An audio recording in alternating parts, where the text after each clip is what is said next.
Sr. Presidente, cumprimento o Sr. Ministro, Sr. Secretário de Estado, os respectivos colaboradores, Srs. Deputados, Sra. Deputada, caros colegas. Embora o tempo seja curto, eu gostaria de começar hoje com uma declaração de princípios e com uma reafirmação de compromissos, até tendo em conta os dias que passam. Portanto, em termos de declaração de princípios, reafirmar a profunda convicção e alinhamento do Grupo Parlamentar do PSD com a democracia, com o Estado de Direito, com o respeito pelos direitos humanos, pela permanente busca pela paz e também os nossos compromissos com a União Europeia, com as Nações Unidas, com a NATO, a valorização da CPLP, sem qualquer tipo de reserva mental, na base do princípio de que somos União Europeia, somos NATO, não estamos na União Europeia, não estamos circunstancialmente na NATO. Participamos com aquilo que temos, nós, o nosso triângulo estratégico, continente, a Madeira, os Açores, a Zona Económica Exclusiva, a plataforma continental. Apoiamos o esforço que fazemos, nós portugueses, com as forças nacionais destacadas, na base da convicção de que não há conflitos locais, como a Síria bem o prova, e combatemos, como combatemos sempre, pelos nossos princípios, pelos nossos compromissos, e combatemos aqueles que divergem dos nossos princípios e dos nossos compromissos. E digo isto com especial ênfase porque tenho consciência de que a aliança parlamentar que acompanha o Governo, nem todos pensam em relação a estes princípios, estes compromissos da mesma forma, nem todos os assumem da mesma forma.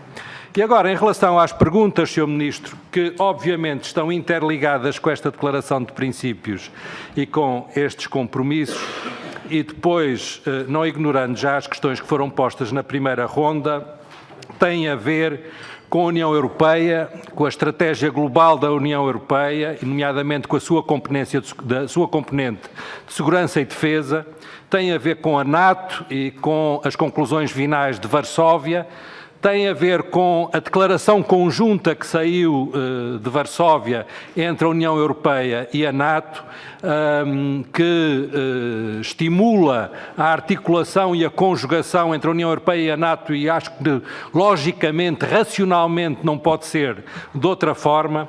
E, portanto, quanto ao quê, eu acho que estamos identificados, mas o que eu perguntaria ao Sr. Ministro era como e quando. Articulação e conjugação, certo, como? E, por outro lado, que tempo temos? Achando eu que temos pouco tempo.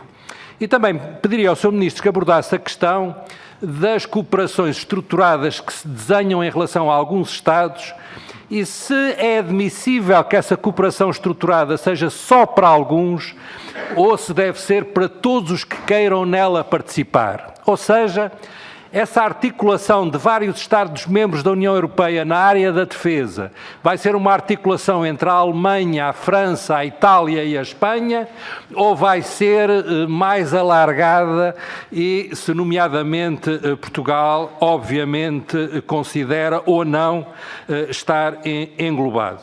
Em relação à NATO, gostaria que o Sr. Ministro também abordasse a perspectiva dos próximos tempos, nomeadamente em relação a sucessivas posições assumidas pelos Estados Unidos.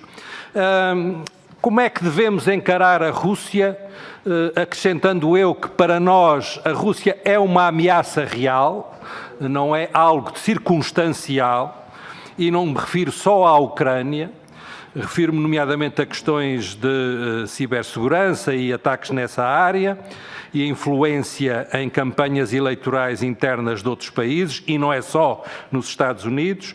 Manifesto a importância que damos ao flanco sul e à questão do combate ao terrorismo. E face a tudo isto que aqui paira, gostaria de sublinhar o aspecto de uma expressão que está muito vulgarizada em inglês, burden sharing, mas que provavelmente se pode traduzir por partilha de custos, e que tem a ver com a reafirmação dos Estados Unidos de que não estará disposto a ser por muito mais tempo um guarda-chuva da segurança europeia e que, portanto, cada um deve partilhar os custos. Passando a outro assunto, gostaria que o Sr. Ministro também abordasse a questão ainda das Forças Nacionais destacadas em relação à substituição da missão do Kosovo por outra missão com o mesmo perfil. E digo isto porque, nomeadamente, seguindo a comunicação social com alguma atenção, às vezes fica a ideia de que um possível sucedâneo desta missão será uma participação esporádica em exercícios e eu gostaria de assinalar que para nós seria importante que não fosse uma participação esporádica. Mudando outra vez de assunto, o F-16... para dar uma nota de que precisamos de mais informação e evitei utilizar a palavra preocupação. E porquê? Porque, para além do que aconteceu já, e que parece ter sido um sucesso, o Sr. Ministro, aliás, teve a oportunidade de condecorar os envolvidos nesse processo, eu vejo agora que é possível vender mais F-16, mas não percebo bem a engenharia financeira, quer dizer, não sei se é dos F-16 que nós temos, se são outros F-16 que vão existir. Estou a acabar, Sr. Presidente, em relação à receita da venda dos F-16, o que eu gostaria de saber é se essa receita reverterá para a Força Aérea ou se, por outro lado, a Força Aérea fica sem os F-16 e sem a receita. Finalmente, Sr. Ministro, se nos puder falar um pouco da Cimeira do Porto e dos temas que considera chaves para aí abordar, eu ficaria muito grato. Muito obrigado, Sr. Presidente, também pela tolerância.